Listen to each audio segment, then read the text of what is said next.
Hey everyone, this is Advocate Farheen Ansari and welcome back to another topic of grammar, that is transformation of sentences. बच्चों, ये topic में हम grammar के छोटे छोटे topics को स्मॉल पार्ट्स में कवर करेंगे ताकि सीखना और समझना दोनों ही आसान हो.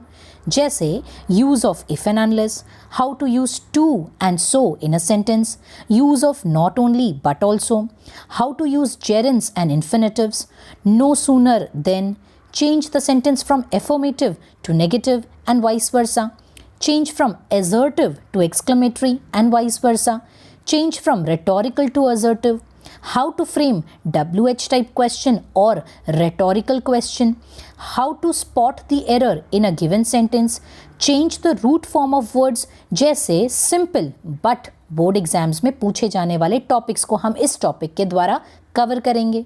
Now let's quickly get started to understand the use of to and so in a sentence. अब बच्चों एग्जाम में क्वेश्चन कुछ इस तरह से आ सकता है कि सेंटेंस में ऑलरेडी to दिया हुआ होगा और ब्रैकेट में मेंशन्ड होगा रिमूव to. तो अगर सेंटेंस में to ऑलरेडी दिया है तो उसके रिप्लेसमेंट में आप क्या यूज़ करोगे? आप यूज़ करोगे so. कैसे? ये फॉर्मूला आपको याद रखना है कि to के रिप्लेसमेंट में आएगा so, उसके साथ आपको यूज़ करना है एक एडजेक्टिव जो सेंटेंस में दिया हुआ है and then you have to use the word called that. तो ये हो गया टू के रिप्लेसमेंट में हम इस तरह से सो को यूज़ करेंगे.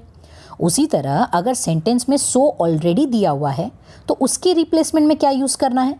तो सो के जगह पे हमें यूज़ करना है टू, उसके साथ आएगा adjective and then you have to use the word to. तो ये तो हो गया formula. Let's understand by some example. The first sentence is he is too weak to walk. अब यहाँ पर टू इसे रिमूव करना है तो आपका आंसर कुछ इस तरह से बनना चाहिए. ही के जगह पे आएगा ही, इज़ के जगह पे इज़. अब क्योंकि टू ऑलरेडी दिया हुआ है उसके रिप्लेसमेंट में आप यूज़ करोगे सो. सो के साथ लगेगा एक एडजेक्टिव. अब सेंटेंस में एडजेक्टिव क्या है? The adjective is week, so weak. उसके बाद यूज़ करेंगे हम दैट. अब ये बन गया he is so weak that. अब आगे का सेंटेंस आपको खुद फ्रेम करना है. Let's go back to the question. Question है he is too weak to walk, मतलब वो इतना कमज़ोर है कि वो चल ही नहीं सकता. तो आंसर फ्रेम कैसे करेंगे? He is so weak that he can not walk. Let's take another example. The second example is she is so careless that she can not get full marks. बच्चों अब इस सेंटेंस में सो ये already used है. अब इसके replacement में हमें क्या यूज़ करना है? टू. कैसे? Let's understand. तो यहाँ पर सबसे पहले शी के प्लेस में शी आएगा, देन इज़. सो के रिप्लेसमेंट में आएगा टू. टू के साथ हमें यूज़ करना है एक एडजेक्टिव जो कि सेंटेंस में दिया हुआ है which is careless. She is too careless. उसके बाद आएगा टू. तो यहाँ तक का हमारा फॉर्मूला वाइज कंप्लीट हो गया है. She is too careless to. ना अब आगे का सेंटेंस आपको फ्रेम करना है. Let's go back again to the question. The question was, she is so careless that she cannot get full marks. अब यहाँ आंसर आपका इस तरह से बनेगा, she is too careless to get full marks. तो इस तरह से आपको सेंटेंस में to और so का यूज़ करना है. Always remember, to के रिप्लेसमेंट में so यूज़ करना है एंड so के रिप्लेसमेंट में to. बस आपको ये दो फॉर्मूला अच्छे से याद होना चाहिए. Now moving on to the next part is how to use if and unless in a sentence. अब बच्चों यहाँ बस दो ही चीज़ें आपको याद रखनी है. पॉइंट नंबर 1, अगर सेंटेंस में if ऑलरेडी दिया है तो उसके जगह पे आप यूज़ करोगे unless, और अगर unless दिया हुआ है तो उसके जगह पे आपको यूज़ करना है if. एंड पॉइंट नंबर 2, अगर आपका सेंटेंस पॉजिटिव है तो आप उस सेंटेंस को बना दोगे नेगेटिव, और अगर आपका सेंटेंस नेगेटिव है तो आप उस सेंटेंस को बना दोगे पॉजिटिव. अब सेंटेंस पॉजिटिव और नेगेटिव कैसे बनता है?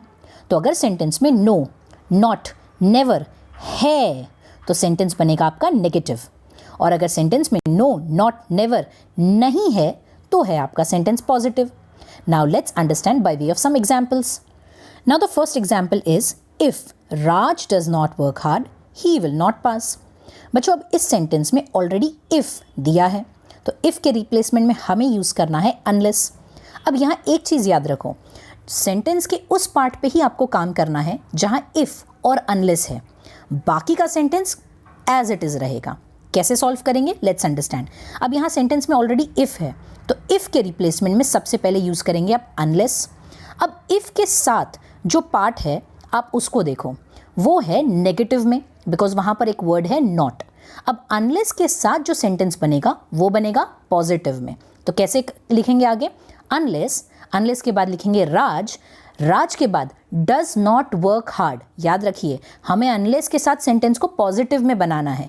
तो अनलेस राज वर्क्स, यहाँ डज निकला तो हम लोग ने यहाँ पर क्या यूज़ कर लिया? वर्क्स। और नॉट को हमने क्या कर लिया? निकाल दिया, क्योंकि सेंटेंस नेगेटिव था तो उसे पॉजिटिव बना दिया।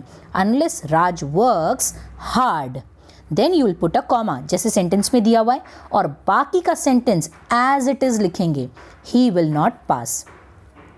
Let's take second example, you can not find others to love you unless you love them. अब बच्चों, इस सेंटेंस में ऑलरेडी अनलेस दिया हुआ है, तो अनलेस के रिप्लेसमेंट में हमें यूज़ करना है इफ़।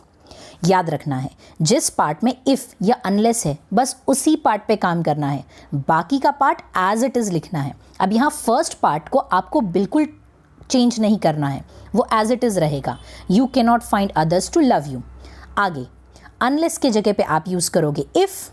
अनलेस के साथ सेंटेंस बच्चों पॉजिटिव में है, तो इफ़ के साथ सेंटेंस आएगा नेगेटिव। अनलेस के साथ लिखा हुआ है अनलेस यू लव देम, तो अब हमें नेगेटिव बनाना है, तो नेगेटिव बनेगा if you do not love them. तो ये है इफ़ एंड अनलेस का यूज़। याद रखना है, इफ़ के जगह पे अनलेस, अनलेस के जगह पे इफ़। अगर इफ़ के साथ सेंटेंस पॉजिटिव है तो अनलेस के साथ सेंटेंस नेगेटिव बनेगा। उसी तरह अनलेस के साथ अगर सेंटेंस पॉजिटिव है तो इफ़ के साथ सेंटेंस नेगेटिव बनेगा।